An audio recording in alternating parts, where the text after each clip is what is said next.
Full English breakfast. Time, the present. Place, Hastings, on the southeast coast of England. My Aunt Brenda owns a small hotel called the Seaview Guest House in Hastings. It's got 5 bedrooms and it's a very good guest house. People come from everywhere to stay there. Hastings is a good place to stay if you want to see the beautiful southeast coast of England. It's an old town. Aunt Brenda's house is over 100 years old, and she has managed it as a guest house for the last 10 years. Aunt Brenda is a good-looking woman. Everybody says so. She's almost 40 years of age, with red hair and a mind of her own. Her husband is my Uncle Ralph, and he loves her very much. Her guests always like her too. My Uncle Ralph is a local butcher, and he has a shop. The shop is well known in the town. He provides all the meat for the guest house. His sausages, Aunt Brenda always says, are the best in England. She always persuades her guests to have them for breakfast. Her full English breakfast, as she calls it, is famous in Hastings. Brenda's full English breakfast includes bacon, eggs, mushrooms, tomatoes, toast, and of course, Uncle Ralph's sausages. They are the most important part of it. Aunt Brenda takes great pleasure in the fact that all of her guests have tried Ralph's sausages and loved them. All, that is, except Mr. Dunn. Don't you worry, Brenda told me. I'll make sure he eats Ralph's sausages before he leaves here. Just you wait and see. Aunt Brenda's full English breakfast is mentioned in all the holiday web pages. It's the reason why most people stay at the guest house. If you don't eat it all, especially the sausages, she thinks you are just being rude, and there is no way she will accept that. She always likes to hear her guests say how much they enjoy the sausages. In fact, she expects them to say it. Now don't think for one moment that Ralph's sausages are anything less than delicious. He makes sausages out of different kinds of meat. They are made in all kinds of different ways and flavours, to please all kinds of tastes, except Mr. Dunn's. You see, Mr. Dunn was a vegetarian. A vegetarian doesn't eat meat at all. No chicken, no beef, no pork, and not even any fish. In fact, Mr. Dunn didn't even wear leather shoes. Even his sweaters, Brenda tells me, weren't made of wool. Now don't tell me that's normal, Brenda told me. We've had vegetarians at the guest house before. I always manage to persuade them to have a sausage, and once they've had one... Here Brenda raised her eyes to the ceiling. When she did this, she meant, you know what happens next. And of course I do. Nobody has ever tasted Ralph's sausages before and not wanted another. I could see that she wasn't going to let Mr. Dunn be the first to refuse, not if she could help it. I knew then that Mr. Dunn, one way or another, was going to eat a sausage. Me? I'm Claire, Aunt Brenda's niece. I live in Hastings too, with my mum. My aunt and I have always got on well, and I see a lot of her. We both love Hastings. Like many towns by the sea, it has lots of visitors. Some of them are rather strange. Some pass through, and some stay. Seaside towns like Hastings seem to interest all kinds of people. I think that's part of the reason we both like Hastings. But Mr. Dunn was stranger than anybody I'd ever seen before. To begin with, he looked as if he hadn't had a good meal for a long time. He was tall and thin, and his hair was as grey as iron. His nose was big and made him look like a wild, hungry eagle. His eyes were deep in his head, and his teeth were long and yellow. One thinks of vegetarians as being gentle people. He didn't look gentle at all. He looked like he could kill things with his teeth alone, if he wanted to. Then there were his hands. They were long, and he had thin fingers with thick, sharp fingernails. His fingers looked very strong. I don't know what he did for a living. I wouldn't like to work with him, I'm sure of that. Mr. Dunn was going to be staying at my aunt's house for 3 weeks. Aunt Brenda had to buy vegetarian stuff just for him, like soya milk. He never had cow's milk. She didn't like that.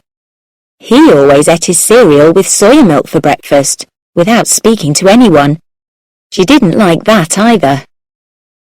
I have breakfast at Aunt Brenda's place every Saturday morning. She likes to look after her little niece, even though I am already 17 years old. This Saturday, she wanted me to talk to Mr. Dunn. You see what you can find out about him, Claire, she told me. I want to see him eating a nice sausage, not that soya rubbish. And please hurry up. He's already been here for over a week. I've only got 10 days left to do it. I don't see anything wrong with being a vegetarian. I really don't. But you don't argue with Aunt Brenda. So, at 8 o'clock on Saturday morning, I was sitting across the table from Mr. Dunn. I was given my full English breakfast, complete with Ralph's beautiful sausages, and Mr. Dunn had his cereal and soya milk. Good morning, I said cheerfully. Lovely day, isn't it? Mr. Dunn looked up from his bowl. His eyes were big and grey. He replied with a voice that sounded like a bear with a bad throat. The sun was shining. It was early September. It was a lovely day. Have you tried these sausages? I asked. They really are delicious. I don't eat meat, he said. Not anymore. You used to eat it then? I asked. Mr. Dunn gave me a bad-tempered look, and then he answered slowly. I was told I had to give it up. For health reasons? I asked. Mr. Dunn almost smiled at me as he raised a corner of his mouth. Oh yes, my health, and others too. I heard him make a deep sound that may have been laughter. It was hard to tell with Mr. Dunn. Surely just one sausage wouldn't hurt you, I said, holding up a piece on my fork as if to make my point clear. They really are good. Mr. Dunn said nothing, but the look he gave me was enough to make me shut up. I finished my breakfast and left as soon as I could. For health reasons, said Brenda over a cup of tea later that morning. Ralph's sausages would be really good for anybody's health. He needs a bit of meat, if you ask me. It would do him good. I could see by the look in her eyes that Brenda was thinking of something. When Brenda starts thinking of something, it usually means trouble for somebody. Usually me. You say he used to eat meat. Brenda looked towards me. He ate it once, he'll eat it again. I just have to think of a plan. Oh no, I thought to myself. Brenda had, of course, tried to interest Mr. Dunn in her sausages from the first day he arrived. Every morning she asked him again, until he told her not to. That was only on the 3rd day. So Brenda said nothing more and gave him his vegetarian breakfasts. She asked him about himself, just to make conversation. The truth is, Brenda is the kind of person who likes to know other people's business. She didn't get much out of Mr. Dunn, but she didn't give up. Eventually, on the Monday of the 2nd week, she got some information out of him. So that's what he told me, Claire, she said. He's resting after an illness. He didn't say what it was, but he has to be careful with his diet. I told you he looked ill, didn't I? Anyway, anybody can see that all he needs is some good meat inside him. It would do him a lot of good. You can see in his eyes he wants meat. I've seen him looking at the other guests when they're eating their sausages. You can't tell me he's happy with cereal and soya milk. A few days later, I stopped at Aunt Brenda's guest house to see what was happening with Mr. Dunn. He's agreed to try a sausage, my aunt told me excitedly. Really? I said. I was amazed. Well, he said he might try a vegetarian sausage, she said. So is Uncle Ralph going to make some? I asked her. Well, that's what I told Mr. Dunn, my aunt replied. I said they would be ready on Saturday. And then she added, Oh, and I also said that you would try them first and let him know what they are like. But of course Brenda was lying about the sausages. Ralph had never made vegetarian sausages in his life, and he wasn't going to start now. Is this a good idea? I said to my aunt slowly. They're not going to be vegetarian sausages at all. They'll be meat sausages, just like all the others. You're telling lies to Mr. Dunn, Aunt Brenda. Ah, but he won't know, said Brenda, looking me in the eye. Not if nobody tells him. But why do you care so much? I asked. It's only a sausage. I already knew the answer. To Brenda, her full English breakfast was what she was known for. It just wasn't a full English breakfast without Ralph's sausages. And nobody had ever turned down the famous sausages. To turn down Brenda's sausages was to turn her down, and she didn't like that at all. I knew then that Mr. Dunn didn't have a chance. The next Saturday, I arrived early at my aunt's guest house. I knew what to do. I sat opposite Mr. Dunn during breakfast, so that he could see the beach through the window. Brenda's guest house was also famous for its views of the sea. She thought the sea air helped her guests to enjoy their food more. There was a street between the guest house and the beach, and the windows were very big so that people passing by could see everybody enjoying their food. It was good for business. Mr. Dunn looked even more bad-tempered than usual. He seemed to have a cold because he sneezed a lot. Anyway, soon my aunt came out with my breakfast. It had bacon, egg, mushrooms, tomatoes, toast, and Uncle Ralph's vegetarian sausages, all cooked perfectly. Of course, the sausages were meat sausages as usual, but I didn't tell him that. I started eating my breakfast hungrily. They really are so delicious, I said, chewing one of my sausages with a smile. Mr. Dunn looked up. Was he showing some interest at last? Amazing, I said. So tasty. And are they completely vegetarian? He asked. Brenda says they are all soya and herbs, but they taste just like the best sausages ever. No meat at all, she says. Nobody could ever tell the difference. Would you like to try one? That's when he finally agreed to try one. Brenda brought in just one meat sausage on a plate. It was beautifully cooked, all golden brown, and it smelled wonderful to me.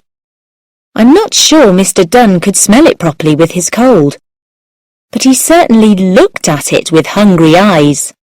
We watched as Mr. Dunn cut a small piece and put it on his fork. He put it to his nose and tried to smell it. He closed his eyes and put it into his mouth. He chewed it for a few seconds and smiled. Brenda smiled at me. It had worked! Mr. Dunn liked them! Suddenly, Mr. Dunn made a horrible sound like an animal. He stood up and held his throat tightly. We watched as he seemed to grow in front of us. One moment he was Mr. Dunn. The next moment he was bigger, greyer, and hairier.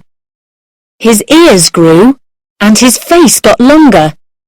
He cried out, just like a wolf, and jumped up from his chair. Then he jumped across the table and straight through the window. There was a huge crash as broken glass was sent flying all over the street. He landed outside and looked around like a frightened animal. He went down onto his hands, if they were still hands, and ran straight into the road and the busy morning traffic. We couldn't see him. We heard a crash and I heard some people scream. A bus stopped suddenly. When we went outside, we expected to see Mr. Dunn lying in front of the bus. We saw the driver standing in the road. "Where did that thing come from?" he asked. "I mean, just look at the size of it." "He is a man staying at my aunt's guest house," I told the driver without looking. "He came out of there. His name is—" "Man? What are you talking about?" said the driver. "Just take a look at it." Aunt Brenda and I looked. There, lying dead on the ground, was the body of a huge grey dog. Its mouth was open, and it had long yellow teeth. Its feet, or rather paws, were huge, with thick, sharp claws. It was bigger than any dog I'd ever seen in my life. "That's a wolf!" somebody shouted. They were right. It was a wolf. But what was a wolf doing on a busy road in Hastings? We never saw Mr. Dunn again. Nobody knew anything about him. We never found out who he really was, or indeed what he really was. Aunt Brenda still manages her guest house and cooks her full English breakfast, but she doesn't mind if her guests want cereal instead of sausages now. In fact, I think she prefers it.